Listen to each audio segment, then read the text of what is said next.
Hello everyone, welcome back to the Kill Count. My name is Big Large, and today we're covering Star Wars. I don't remember anyone dying in this film, but I'll try my best to count the kills. This movie and its sequel spawned a billion-dollar franchise with countless spin-offs, parodies, and lifetime fans. Turn off the flash, you fucking moron! Directed by George Lucas, who'd go on to give us Indiana Jones along with Spielberg. I got my eye on that for real. He worked tirelessly to bring his vision to life, and it shows in the way it changed how space operas were made. Although I didn't grow up with the series, I still hold the movies close to my heart, especially the prequel trilogy. I even caught Revenge of the Sith in theaters for the anniversary. Also, before I get any comments wondering how they got such good CGI for a film made in the 70s, it's because they've been keeping up with the times. Every re-release, they've added new details that make the Star Wars universe seem more lived in and diverse. They even added a new scene that I'll touch on later. This series features the start of so many famous actors' careers, like Mark Hamill as Luke, Harrison Ford as Han, Carrie Fisher as Leia, and James Earl Jones as Darth Vader. There's so much more I could gush about, like how captivating the plot is, or how they made the movie despite the limitations. Instead of telling you, I'll just show you. When a wide-eyed farm boy finds a distress message not meant for him, he rises to the challenge to save the girl, with the help of an old wizard, some bounty hunters, and some droids. In their way stands a powerful Dark Lord, a ruthless empire, and a big fucking space station with the power to destroy planets. Can they win this Star War? Let's find out and get to the kills. The movie opens up with a text crawl giving us context for the story. It basically tells us what happened in the movie's direct prequel, Rogue One. It says that there's a galactic civil war between the rebels and the evil Empire. This movie has a really weird bias against the Empire. Like, personally, I think both sides have some good points, yet have done some bad things. It continues, saying that the rebels have stolen plans for the Death Star, a planet-sized space station loaded to the gills with weapons. Okay, I know that sounds bad, but I can explain. It's called that because the Death Star sounds totally wicked. And why shouldn't it have weapons? Wouldn't you agree that the Death Star has a right to defend itself? It finally tells us that the leader of the rebellion, Princess Leia, is trying to make it to her home planet, but she's being chased by some galactic goons. Then it pans down to show us what's happening in the last paragraph. Oh my god, this looks incredible. We're taken from the ass-shakingly good space chase and get shown the best and worst characters of the trilogy. They each have their own worst. Two C3s and an R2 race down the hall of the fleeing ship, while some rebel fighters get ready to fight. The fighters prepare to get boarded, and they aim their stun guns at the door.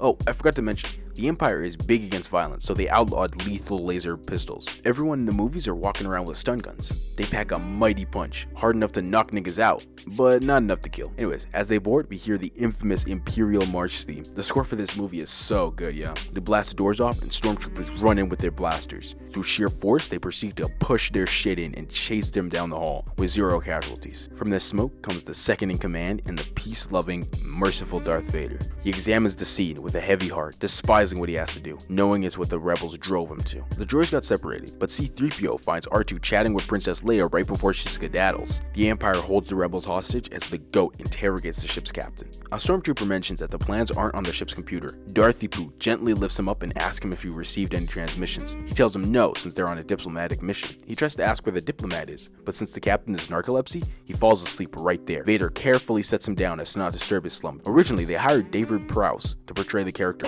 You are part of the Rebel Alliance and a traitor.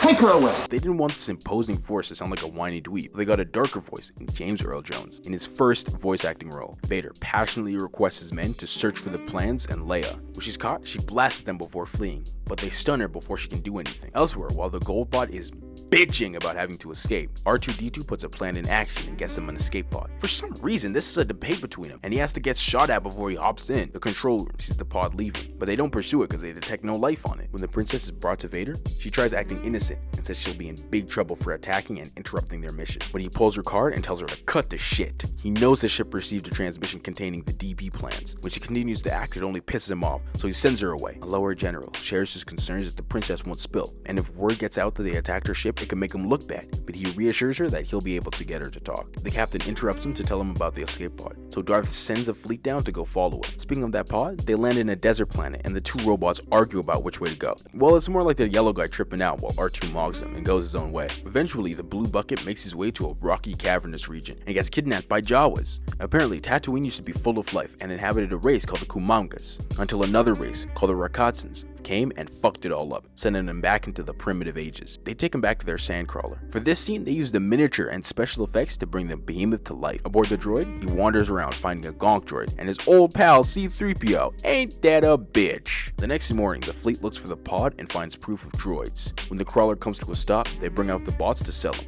Luke Skywalker visits the shop with his Uncle Owen. Before he left though, his Aunt Beru told him to get a translator droid. Uncle meets C-3PO and he yaps his ear off about how useful he is and how many languages he can speak, until he just buys them. Then he buys an R6 droid, just because. Luke packs him up to bring him back to the crib, but the R6 craps out, so C-3PO convinces him to get his buddy instead. Later, while Gold Guy gets degunked, Luke complains about how plautless this planet is and how he's trying to get off this hoe. When Big C mentions how they escaped the Civil War, the twink jumps up with his tail wagging, salivating at the thought of action, just to be let down when he says they didn't see much. He tries cleaning R2, but there's something stuck in his plate. He gets shocked and he spits out the message Leia recorded on him, asking Obi-Wan Kenobi for help. He finds her insanely hot and begs to see more of the recording. R2 says that's all, and that he belongs to the man Leia needs. Luke recalls a man with the same last name that lives around him, Old Ben Kenobi. Yellow Man suggests taking the things that the Jawa shot him with if he wants to hear the rest of the message, but as soon as he does, the holo dies. We need that holo live, yo! To make matters worse, his auntie calls him for dinner. When he sits with his folks, he shares the info he learned, and they exchange glances. Unc tells him to get that thing's memory erased, that Old Ben is a kooky old wizard, and that Obi-Wan died the same time as Poppy. But the last part only interests him more. After an awkward silence, he tells him he wants to join the Imperial Academy with his friend Biggs, but Owen needs him on the farm for one more year, so he forbids him from going. When Luke storms off, Beru finally speaks up and tells her man that Luke cannot be tied down. He's just like his dad, but Unc says that probably warrants a tying down. After the little argument they had, Luke watches the two suns set as John Williams' iconic score blasts in the background. When he goes back inside, C-3PO informs him that R2 made a run for it trying to find Obi-Wan. It's too dangerous to chase after him, so they wait until sunrise to look for him. They search for him in a land speed, find him in a place like where he got found. While the yellow man reprimands him, he panics and says that there's motherfuckers coming from the east. They reach higher ground to scout the area, and they see the creature they ride, but no Tusken Raiders. That's cause they're right here! They knock him on his ass and steal from his whip, but a hooded figure lets out a ghoulish scream that sends him away. He checks if Luke is okay and spots R2 hide. He takes off his hood to reveal it's Old Ben. When the twin comes to, he thanks him and asks about Obi-Wan.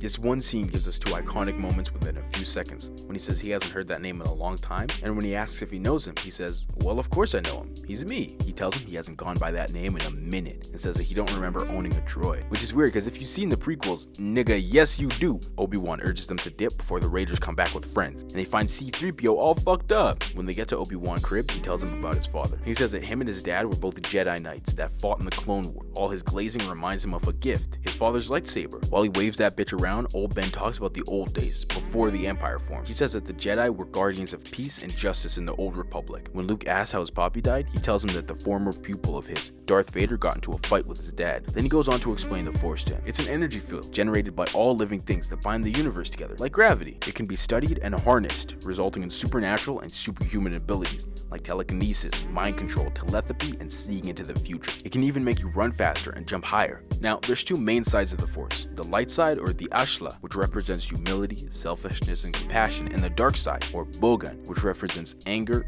fear, and megalomania. While the Force is just out there for anyone to use, it's mainly studied by the Jedi, light side users, and the Sith, dark side users. Before this film, all the Jedi mysteriously disappeared, leaving the Sith in power. After the exposition, Old Ben taps the blue bucket, making him spit out the rest of the message. She says that she needs Obi-Wan to get the plans to her father, Bail Organa on Alderaan. A silence follows the pair before Obi-Wan tells Luke he needs to train. He declines because he got a life going on Tatooine. OWK says that he's too old, but Luke repeats his point. Back in the Star Destroyer, the Empire discussed their plans on what to do with the Rebel problem. Two guys argue about how the Imperial Senate might side with the Rebels, but Grand Moff Tarkin walks in with his homeboy and says the Empire dissolved, so I guess they got absolute power. They ask how he'll maintain control over the entire galaxy without it, and Tarkin assures him that with the Death Star, it'll be easy to visit planets and deal with issues on a case-to-case basis. They still gotta worry about the Rebels using the plans to find a weakness in the DS.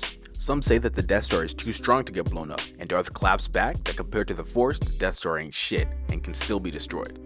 Suddenly, the Irish guy gets some food stuck in his throat, so he uses the Force to get it out. What a kind man! Tarkin ends the meeting saying that they'll make sure to get the plans back. Back with the old man and the young fella, they see two sand crawlers that got into a car accident. Luke suddenly remembers that he was supposed to do some farm work and rushes back to his place. He goes back to see the silly Aunt Beru left the oven on while making her famous blue milk and slop. And to make matters worse, she didn't put the Halloween decorations away. Since the place burned down, her and Aunt Owen stayed at a hotel for the night. When he goes back, he tells Obi-Wan that he's gonna join him on Alderaan since his crib burned down. When they get to Mos Eisley, they're interrogated by stormtroop. It's also just a coincidence that the Nazis named their brown shirt stormtroop. They ask for ID, but OW uses the Jedi mind trick to make him go away. When they reach the tavern, Luke asks what the hell just happened, and he tells them about the mind trick. As soon as they walk in, they're greeted by a diverse array of creatures, all while the recognizable cantina theme blares in the background. They walk in, and the barkeep says, "No clankers!" So they just wait outside. Obi-Wan chats with a Wookiee about getting a pilot to Alderaan, and Luke staring attracts some adversaries, and almost gets him into a fight. Old Ben tells him to get to stepping, and shit gets really lit. All they gotta do is pull out his piece, and they get the message. The furry fella introduces him to Han Solo, captain of the fastest ship in the galaxy. When they say they're running from the Empire, he asks for 10K up front, and Luke tries to leave. The old man says it'll be 2K right now, and 17 when they get back,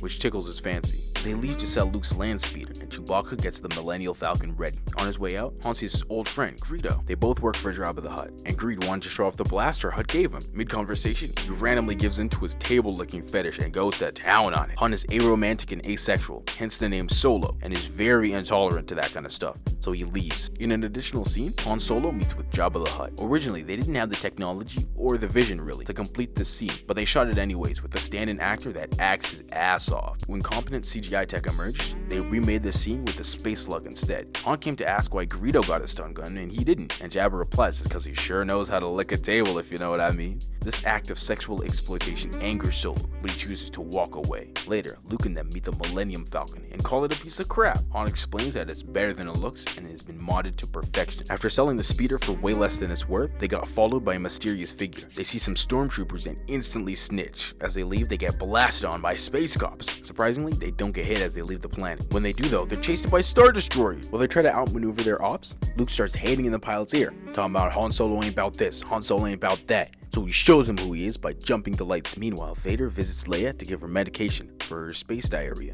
and interrogate her. He comes back to gang empty-handed, so they realize they gotta be a bit more extreme. They take her to the observation deck and prepare to do the unthinkable. Tarkin says he'll blow her planet Alderaan to space hell, to which she begs him not to. He says if she don't like it, she can name a rebel base and he'll disintegrate that instead. Whole time before this, she was dissing the Empire, calling Vader Tarkin's bitch and saying she smelt him as soon as they boarded her. All that confidence and snark has been wiped away as she freezes in terror. She refuses to answer, so they're forced to fire the laser. And Princess Leia is forced to watch in horror as her home is removed from existence. I know what you're thinking. BL, they blew that bitch up! There had to be people in there. It's well known in Star Wars lore that Leia and the Organas are big and greedy, so they took the whole planet for themselves. The Empire knew this was coming, so they took him out and dumped him on another planet, so they didn't kill anyone. Back in the Falcon, Luke trains with the laser bot while Chewie and R2 play the space version of Smash Bros. When the furball rages, C-3PO tells him to chill out. Solo suggests he not rage bait the nigga that can pull your arms off, so he tells R2 to throw the match. Now what freaky ass nigga programmed these robots with pain sensors? When Luke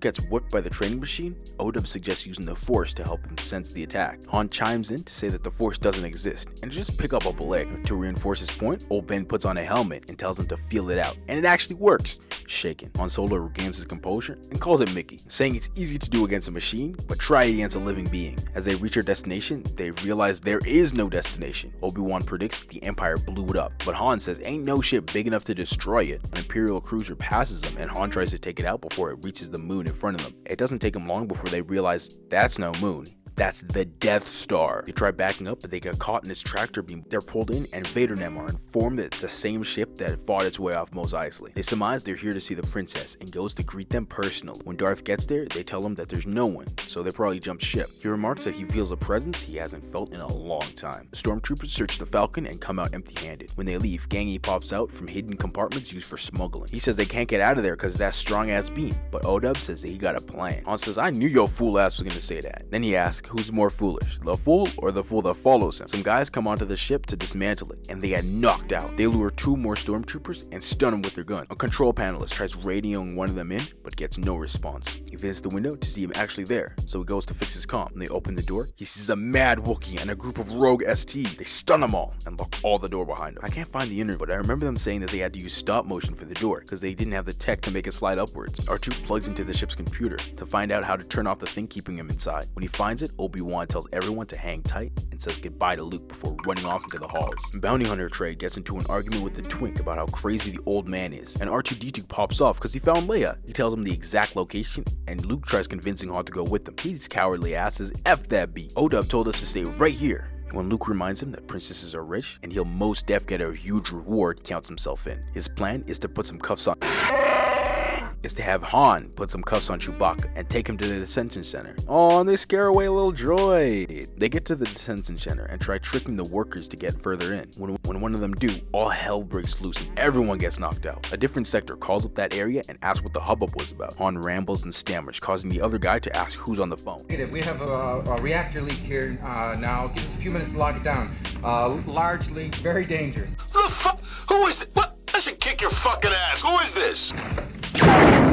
Boring conversation anyway. Luke goes down to the cells to rescue the princess. He opens the door and stands there, enamored by her beauty. You got too much dip on your chip there, nigga. Reel it in. He name drops OWK, and it convinces her to follow his lead. Meanwhile, Vader shares that he senses Obi-Wan in the base. Tarkin doesn't believe him, but V says he trusts in the Force. As they speak, they get a voice message of what happened in the last scene. Darth Vader vows to kick Obi-Wan's ass. Chewie and Han get pushed back in another shootout with the STs, and their only escape is blocked. They beg C-3PO to help locate another escape. Leia dunks on them for not having a better plan, so she blasts a hole to the garbage chute for them to leave in. I didn't mention it, but the first movie in this series is actually supposed to be a comedy. There's been some jokes that actually made me laugh, but I couldn't include them all. It's so jarring because A New Hope is a wacky sitcom with serious moments, while the others are political dramas with dire stakes. Smelly and cramped in the chute, and Gang needs to find a way out. Since Han live and die by the gun, he tries blasting his way out, only for it to ricochet across the room. Right as Leia says it could be worse, it gets way worse. A creature grabs Luke by the leg and drags him down, which always confused me because it's like ankle deep. After a while, they stop hearing him struggle, so they assume the worst. But he pops back up. The bullshit doesn't end though, because the walls start closing in on them. While that's happening, 3PO and his top hide in the closet and pull the old "he went that-a-way" trick. One stays to stand guard, and the droids make up an excuse to leave. Randomly, the gold guy remembers the AirPod they had to communicate, and Luke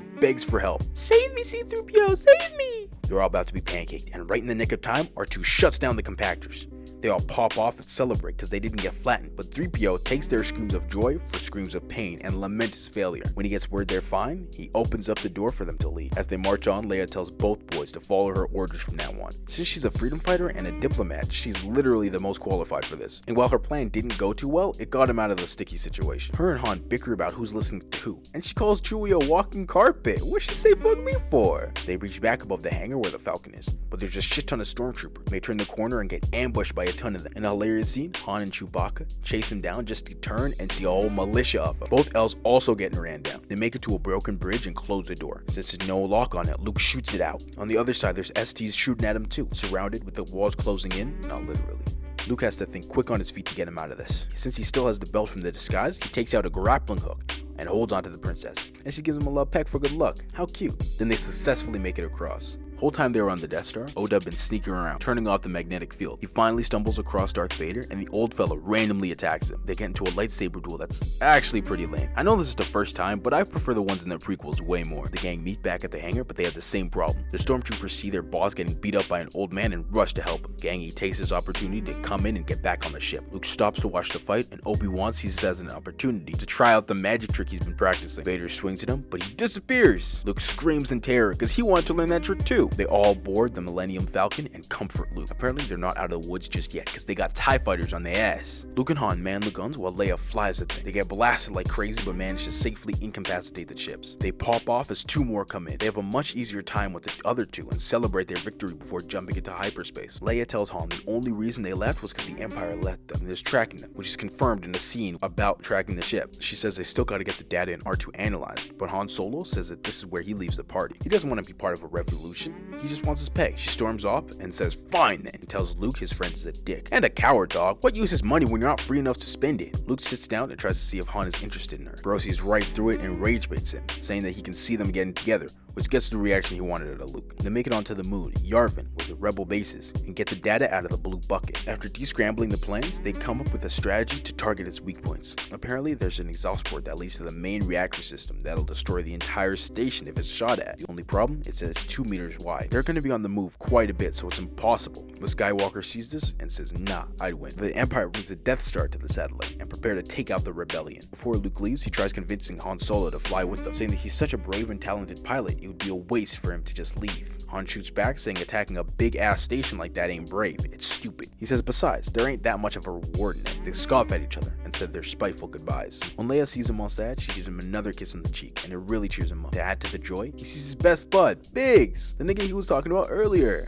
They load in R2 because R2's are astromechs. C-3PO begs him to come back in his own sarcastic way. After that, we get a montage of the rebels gearing up and getting ready to strike. By the way, this isn't talked about much, but inside the ships have teleporters that send its pilots to a safe location when it's destroyed, so no one really gets hurt in this scene. The X-Wings get to the Death Star and try shooting them out of the air, but they're too small and nimble. It's kind of like trying to shoot a fly. So Death Star tells them to get into the TIE fighters. By the way, the Empire kind of knew this was going to happen, so they're in a Star Destroyer close by, manually controlling the guns and surveying the situation. They take out a tower, and in turn, some TIEs come in and whoop their ass. Biggs almost gets swatted, but Luke locks in and blows it up. Seeing that they're losing, Vader realizes he gotta do everything himself. Luke's in trouble. Actually getting hit, it spells out disaster, but another guy rams into the TIE. They reach down in the trench where the port's at, and Vader swoops in to stop. The other TIEs fuck 2 other ships up. It doesn't look good for the rebels here. One guy gets dangerously close to hitting it, but he narrowly misses it. Vader destroys the other ships, leaving Biggs, Wedge, the guy that saved him, and Luke Skywalker. They make their way down to the trench, and Wedge and Biggs get shot down.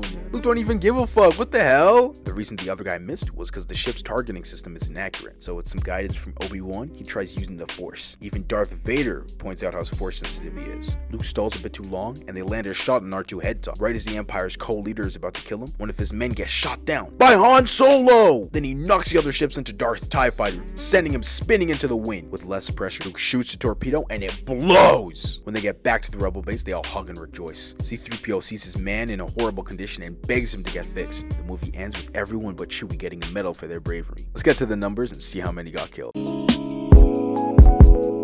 And there you have it. A complete waste of my goddamn time. I knew nobody died in this movie. Platinum Pistol goes to nobody. Poor Pea Shooter also goes to nobody. Hall of Fame gotta go to Darth Vader, yo. Just based off aura alone, he is so cool. Very hot take, but he feels like one of those black characters that aren't really black. Like, I know he's not, but Vader in the OG trilogy gives that energy. Hall of Shame gotta go to that motherfucking rat that snitched on him in Mos Eisley. Like, he gained nothing from that, just miserable for the fun of it. Happy April Fool's Day, everyone. I hope you guys had just as much fun watching as I did making it. Next video will be back to your regularly scheduled kill count. See ya.